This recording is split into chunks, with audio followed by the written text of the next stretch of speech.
So in my water filter system, this one has to be replaced a little bit more frequently.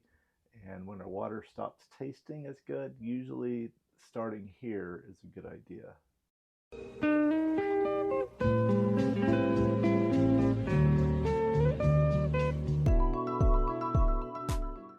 So the GE filter comes with its own bypass right here. So you can, without having to turn all the water off, I can actually just bypass it with its own knob like that, set it to bypass, and then you can change out the filter without flooding your basement. Of course, you can also give it a look, and if the color is getting darker, then you might want to go ahead and change it. Mine stayed pretty clean, which is probably a good indication of our water supply system, so I'm happy to see that, but still I try to change it every 6 months or so.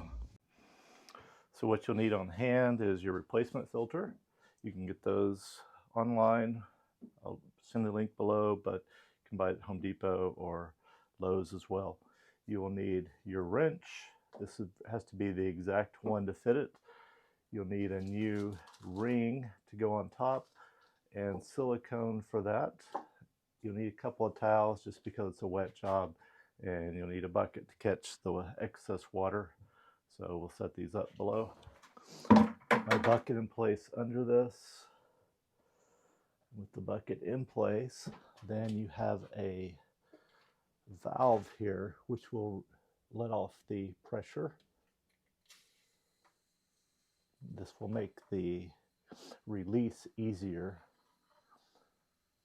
I also wrote on mine which way to remove it because I don't like forgetting and having to figure out if I'm tightening it or loosening it. So these will all remove the same way, of course. So to the left. Part of putting the silicone on is to keep it from getting too sealed, but these can still be a bear to initially break loose, so if you don't want to break anything else. So this one was not wanting to move, and I released a little bit more water, and I actually ended up turning the water pressure off to this section. So I set mine up with a bypass so that I could bypass all my filters here.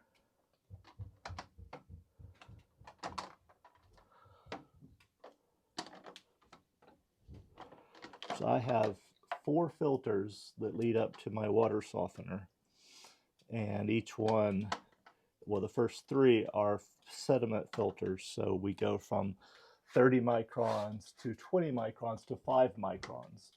And then I have a carbon filter at the end, and that is supposed to be the one that really does the most for the water's taste.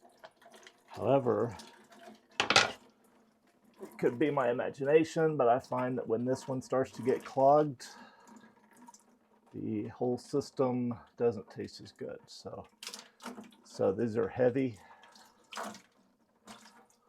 as you would expect.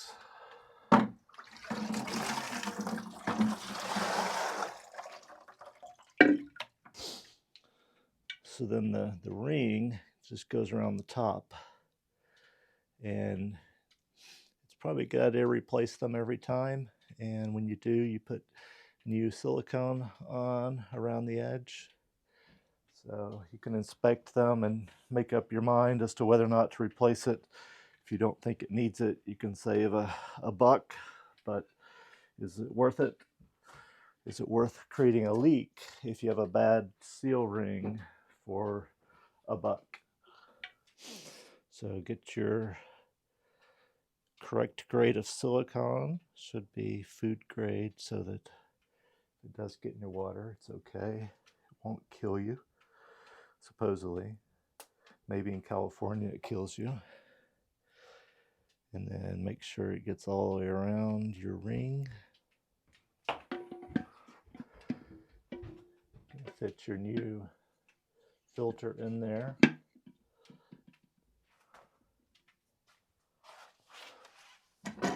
And by hand, you can get it mostly reinstalled. And it's a lot lighter on this end.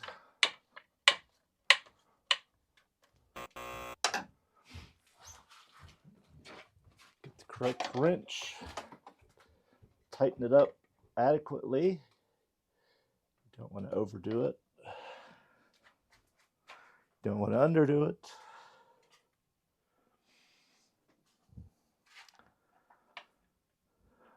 Then I'm going to turn the system back on.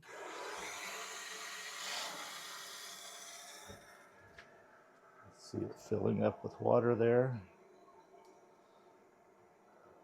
I turned it on about half pressure until we get there. And then you need to push the release valve again on this end to let off the air bubbles, getting air pockets out. They're in there. So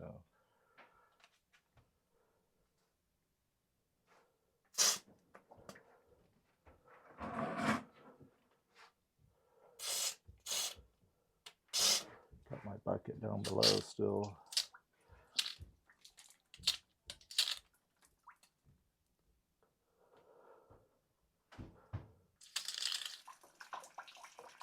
Okay, I think we're good. And the system should be up and running. I have a video about the whole system of what I used here. It's not an instructional video about the install, but just a description of what I'm using. We do like it because it is a whole house water filter system. And so not only do we get good drinking water at our sink faucet, but also our showers have not only filtered water, but then our water softener here, which I also installed. Still haven't done a video about it, but maybe we will. So that's it for the water softener. It's just about every 6 months maintenance thing, and it's worth it, I think, but it's also a little bit of extra work. So it's on that list of things you need to do and kind of have on your list of what needs to happen.